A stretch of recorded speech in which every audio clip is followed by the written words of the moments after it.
And then we couldn't do nothing else. I think we tied down, but for a little while, other side, see? And then before we really run away, it's already gone. It's pretty fast river there. And then there was a forest again and a few small villages. It was like thinly populated area. And then was a hill again and a forest. And there was, finish it.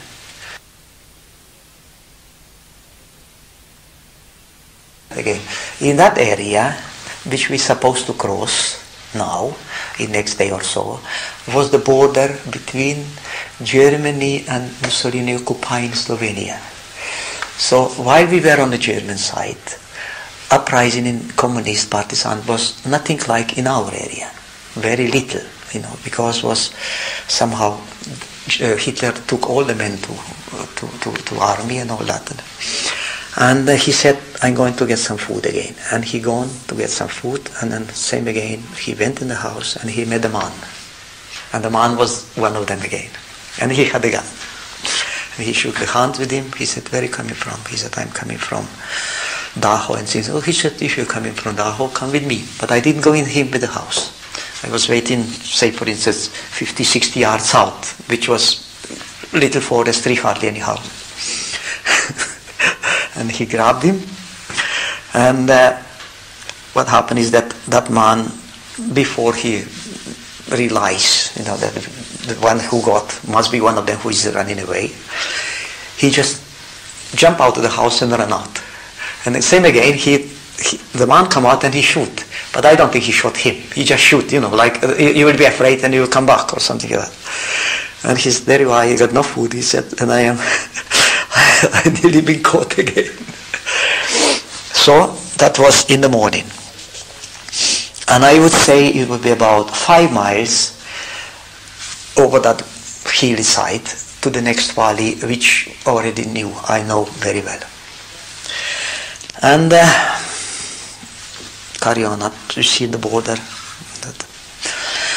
And then in the afternoon we come across, and was a village, Les Côtes. And he said, Janez, this is the village, Les Côtes. He said, I was here partisan, because he was in partisan for a while, that Vinko. They call him in, see. He said, and I tell you, the whole village, he said, there is no one partisan in there. He said, this village we can trust. They are all Dombranci. And there were women on the field there. Not very far, not very far from the forest. It's like forestry area, and then you got the fields, couple of fields, and they were working there. He said, I'm going to ask those women for some food. And that was in the afternoon, about maybe 5, 6 in the afternoon, long nights then, long day then. And then one came back in the forest. We start talking to her. And her brothers were in the same company as us too. And then she was afraid what they'd done. And she knew, she started telling the names of partisans, which they were leaders and things like that, who come back. Because a couple of them, one of them was from further down. It was in our area earlier, 1943 and things like that. And she went home, and she brought eggs, and she brought food, bread, and she brought, I don't know what. And then 2 of us, we had nice, lovely feed. Nothing enough, but we had lovely feed there. So we tell them, and she was already hearing that Dombranci, they're taking them somewhere, and then they don't know where they are. They had some slips, already suspicion that they're killing them. And she said, my 2 brothers probably are there as well, and this and that. And we told them what happened, that we must escape, and all the rest of them carry on. We don't know where they are.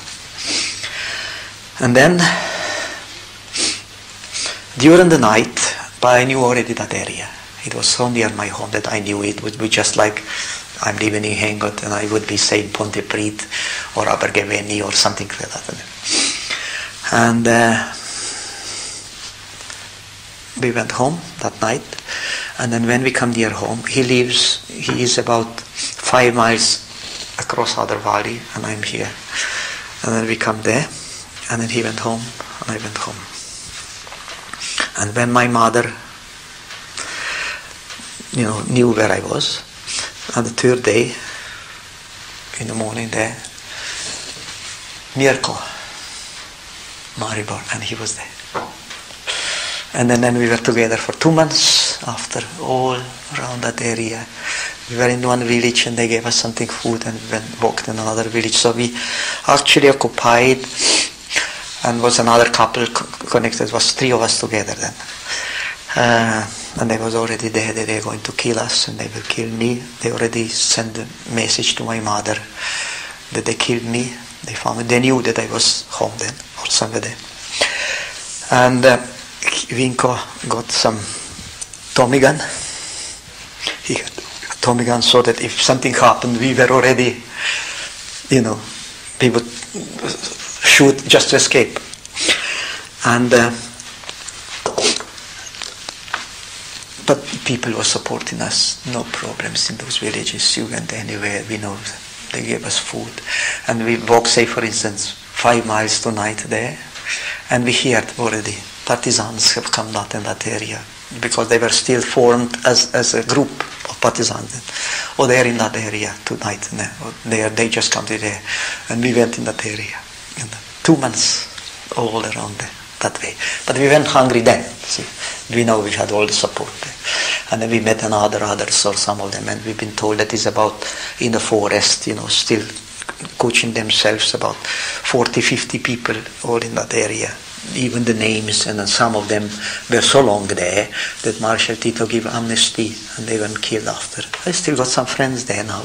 They didn't kill them.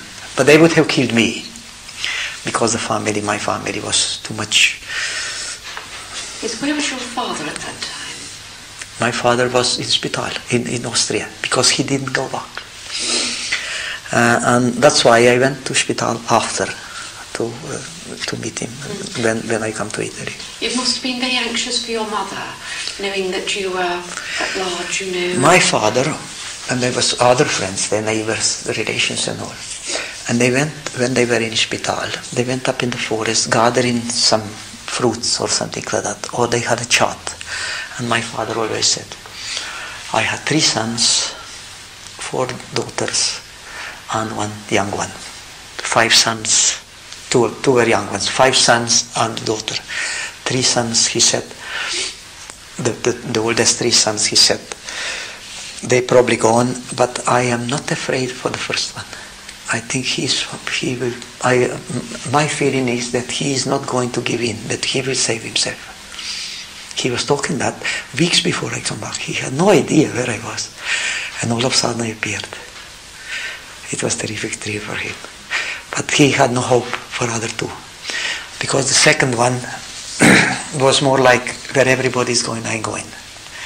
Hard working, put him there and start digging, and you come back a couple hours and there was a big hole there, But I was a little bit more fish trust, they call it. Yeah, a little bit more individual. Yes. I was wondering actually, when you were telling me, about these narrow escapes and the fact that you did actually take those chances, why it is that some survive and others don't. You must have quite a few theories about this, I think, don't you? I don't know what it was, but it's not only this, but it was during the war before, when I was as a soldier, and this and that. We were in the battle a couple of times, fighting and this and that. And somehow, I always survived. But perhaps you took that chance that was vital in... It so happened once that a partisan jumped on me and grabbed me like this, in the battle, when it was Zurich, when we were in there. And then somebody else killed him instead me. It's unbelievable. I don't know what would happen. We would have fight with each other. Maybe I would be stronger than him. I was a pretty strong man because I was working hard before. And then, I would probably fight him away or things like that.